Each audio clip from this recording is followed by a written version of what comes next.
Hey everybody, I'm Todd and I hope you're having a great day. Today I'm going to take a look at a new EQ from Z&H Designs. It's the V250. It's kind of a scaled down version of the classic Sontec MEP250. And because Z&H is a new company, I want to spend a lot of time with this EQ so I could bring a little more to this review than just a simple unboxing and a quick walkthrough. So let's check it out. Now, Z&H Designs is one of a few small boutique manufacturers in the pro audio space. Companies like AudioScape and STAM Audio come to mind. So when they contacted me to check out their V250, I was very intrigued to see what that looks like from them. They also have a number of interesting pieces in their lineup, some of which I may want to check out in my studio in the future too. Now, the V250 is a 4-band parametric EQ. The middle two bands have variable Q with a bell filter, and the top and bottom band give you a choice of a bell or a shelf, but no variable Q. Now, overall, the design is a scaled-down version of the MEP250 designed for the 500 series rack, so it takes up less space and it's more affordable. So that's something that may be interesting for home and project studios as well. But definitely, they're not skimping on design here. They're giving you something that could very well find its way into a pro studio. So now that I've spent 400 plus hours on this, I've had them in my racks for months and I've used them on a number of genres as well as projects using spoken word.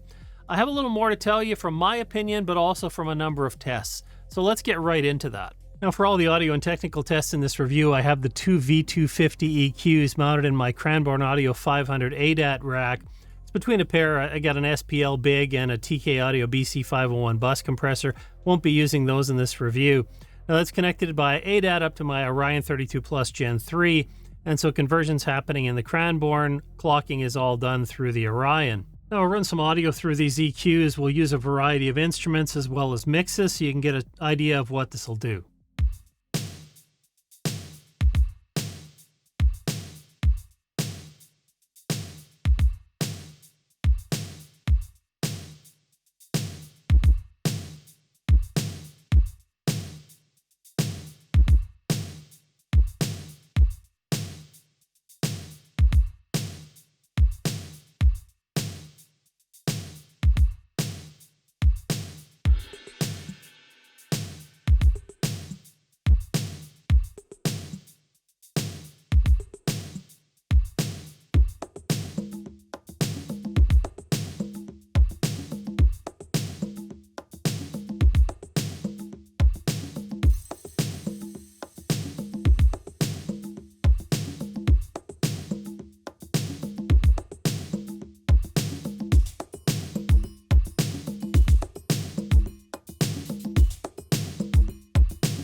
Now for the next test, we'll go with piano, but here we'll also do a comparison to the AMEK 250 plugin from Plugin Alliance, just to give you an idea of hardware versus plugin here.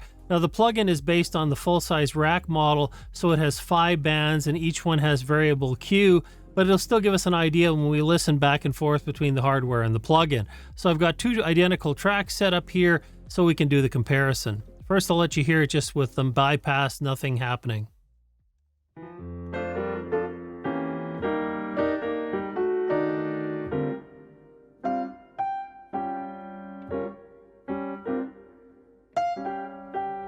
And as you can hear, both tracks are identical, so we'll go ahead and now we'll start with the hardware.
And now we'll check out the plugin.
And now let's compare in context to the mix.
Now, before we get to vocals, we'll take a look at a full mix. And because the V250s are kind of cut-down versions of the infamous Sontec EQ, I thought it'd be great to do a comparison with them versus the MAAG EQ4M. And so since I have that hardware in my studio, I thought that would be something I could share with you. The MAAG EQ, of course, is well known, also high quality, hand-built, offers you that air band, which really extends and opens up everything from tracks through mixes. Plus has some great lower frequencies, especially the sub control to really reinforce that low end for modern music. So we'll do a comparison and see what we get.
Now we'll go ahead and we'll take a look at vocals. And one of the really special thing with the V250 EQ is this high shelf filter. Again, going all the way up to 25K. That lets us have that really kind of high-end extension and air.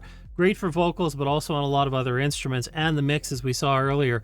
So I'm going to go ahead and let you hear. I've got two tracks again here that are identical. One with the V250s, one with the MAAG EQ. And I have both set here to bypass the moment. I'll let you hear that they're the same. It's night in the city, and I'm on my way back home.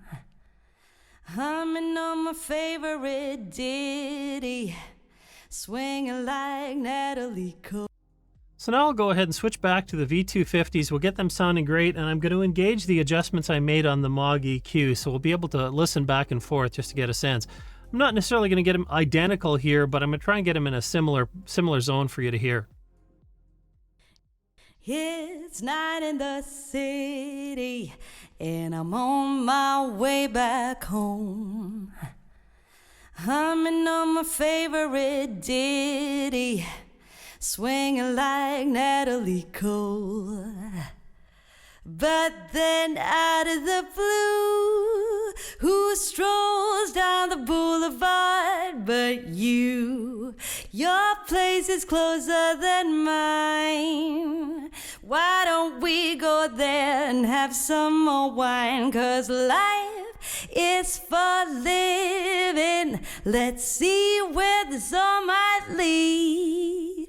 Let's see where this all might lead. It's night in the city, and I'm on my way back home. Humming on my favorite ditty, swinging like Natalie Cole. And after a few more adjustments, here's what I've come up with for both EQs. It's night in the city, and I'm on my way back home. Humming on my favorite ditty, swinging like Natalie Cole. But then out of the blue, who strolls down the boulevard but you? Your place is closer than mine. Why don't we go there and have some more wine? 'Cause life... And so let me know what you think in the description or in the comments below. Not exactly the same EQs, but a lot of the same idea here in that we can add not only body, but extension to vocals and other instruments. Now, this is not scientific, but I wanted to give you a self-noise test. So you can see right now, again, I'm just using one of the V250s and I have it completely bypassed right now. And you can see here that, you know, really the noise level and coming out of this rack, at the very most, we're touching maybe 125.5 dB in the negative. Again, that's in the very lowest frequencies. Up in the upper frequencies, about minus 130. And so now I'm going to go ahead and engage the EQ. And of course, I have all the boosts and cuts on the filter set to 0. And we can see here again that we're getting really low noise in the upper frequencies, sitting around minus 31 again.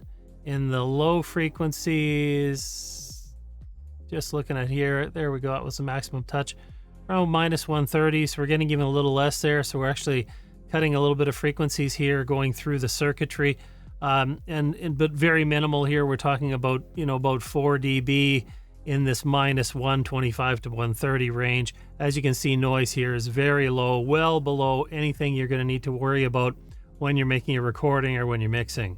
Now, this again is not a scientific test, but I have decibel loaded up here so you can keep an eye on stereo, image, and spectrum while I do a few things with both EQs. I'm going to send pink noise through them just so we can compare with and without, and also as I make some changes. Starting out here, of course, I have them bypassed. Now I'll add them in.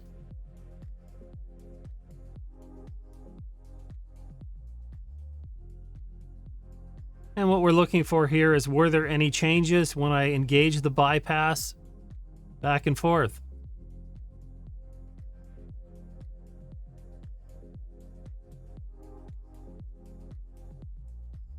And that looks pretty clean. I'm going to go ahead and I'm going to engage a little bit of boost on the low and higher end.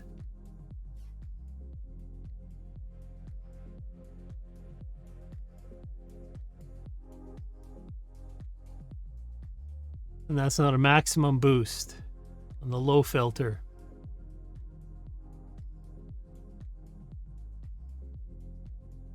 Go on the high filter as well. This is the shelf.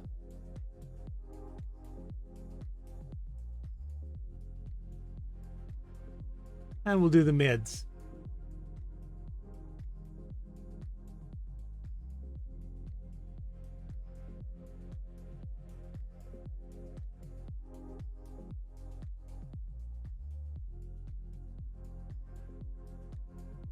I'm going to run a few sweeps here for you so you can see the effect of each of the EQ bands. Right now here I'm just using one of the V250s. I have it bypassed, and you can see that they quote frequency response of 20 to 20K, and pretty much that's what you get. We go a little bit beyond that. Of course, plug-in doctor is going to be limited. This is 44 kilohertz as well. Now when I engage this, and again I have all the bands set at 0, you can see that we have very little, basically no change here. That's because it is a hardware bypass. Now I'm going to go ahead and we'll start with the low filter, and I'm going to do a sweep. I'll do maximum boost first. So I'll load that up all the way to the top. You can see what's happening there, and I'm just going to gradually move the frequencies up.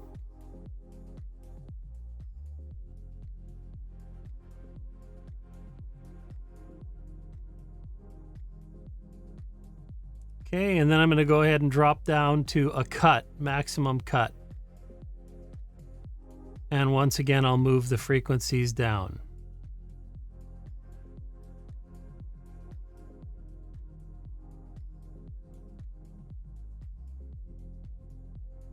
Okay, and I'll go back to 0. Now that's the shelf filter mode. If I put it in bell mode, we'll do the same thing.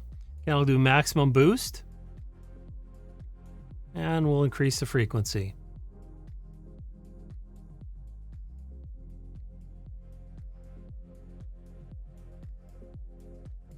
And then we'll go to maximum cut.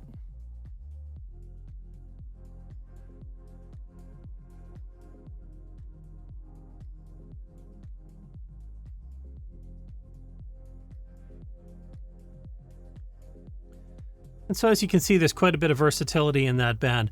Now we'll move up to the low mid frequency, and I'll do the same thing. We'll move here to maximum boost. And here we have variable Q as well, and so that's going to give us the ability to adjust how tight we get with this. We can get all the way to tightest versus the widest here. I'm going to leave this set more or less in the middle for the sweeps. And again, starting at the low end, moving across.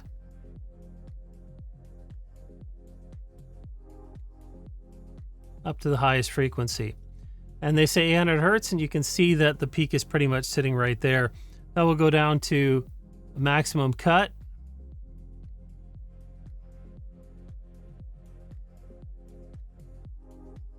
And we'll go all the way across. And back up to 0.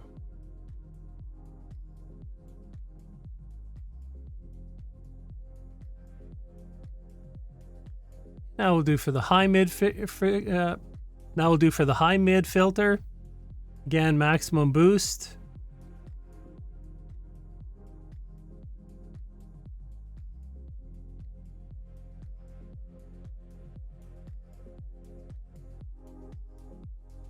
And now this filter is rated for up to 25 kilohertz, and as you can see, we pretty much are coming up here because again we're at 44 kilohertz here using plug-in doctor. Everything's going to be cut off a little bit earlier, but the idea is that we can be bringing the filter in from above the audible range, above 20 kilohertz. I'm going to go ahead and drop down to maximum cut. You can see here on the cut we're extending a little further.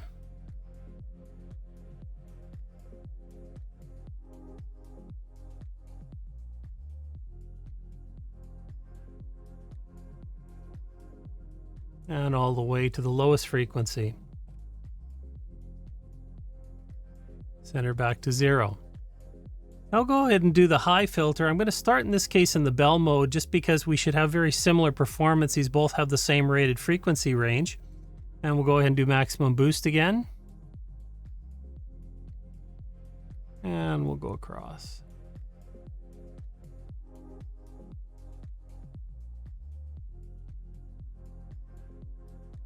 And as you can see, that filter looks very similar to the first one. Now I'm going to go ahead and go maximum cut. Again, looks very similar. And we'll start to drop these back down.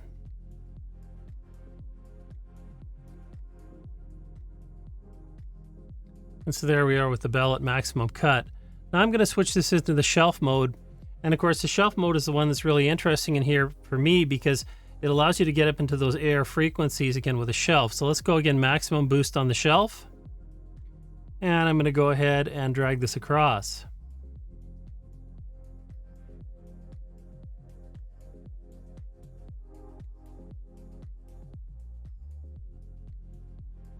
and it's tapering in.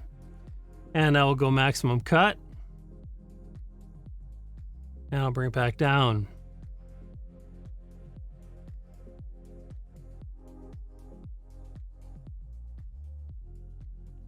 So that's where we get. For me, again, the very interesting thing here is when I'm in the boost range, and I'll just pull this up, you can see how we get this deflection down in the lower end here. And again, that could be very interesting depending on the effect we're trying to get, but it's just nice to see a visual of what's happening there.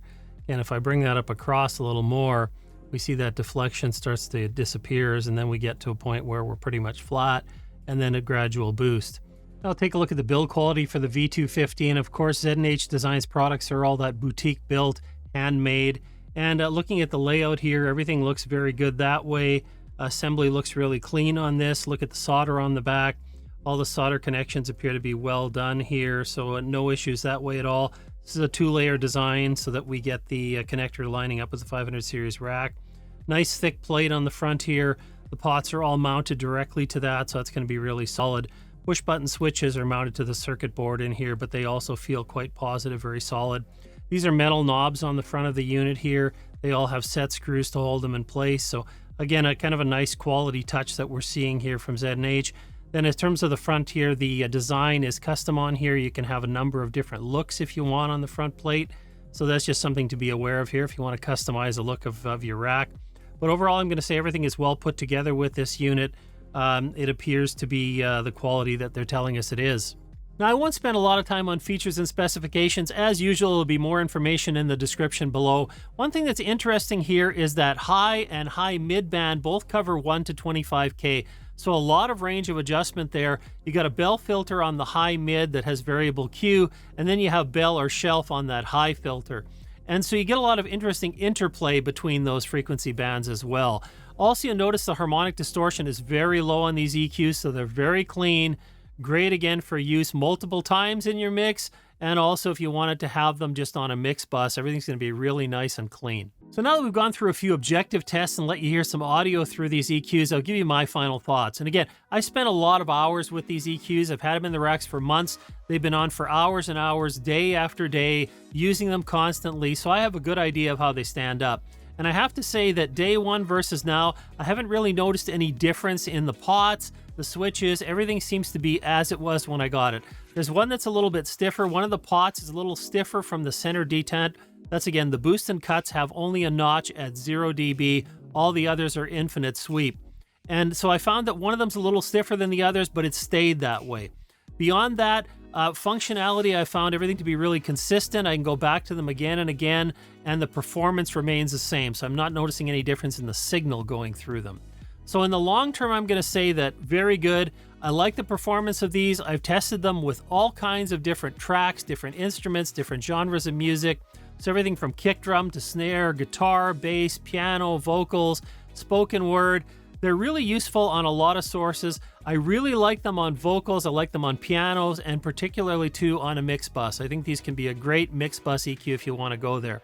Now, they do have a recall sheet for them. Unfortunately, they're not detented, so recall is a little more difficult than some other EQs that are designed for, say, mastering, where they typically are going to have those little stepped controls. Again, I did the comparison to the MAAG EQ here because I want to see that shelf filter on the high end with the Z&H. Kind of that idea of being able to bring in air into vocals, much like we do with the MAAG EQ. I thought that might be a really compelling use case for these. So I hope you found that interesting. Overall, I'm going to say quality here, very good. Price is very good too. Check out the website for more information. And I hope this gives you an idea of whether or not these belong in your 500 series rack. Now, if you're interested in checking out some other 500 series gear, check out one of the videos in the screen below. As always, you know I appreciate you joining me, and I'll see you next time.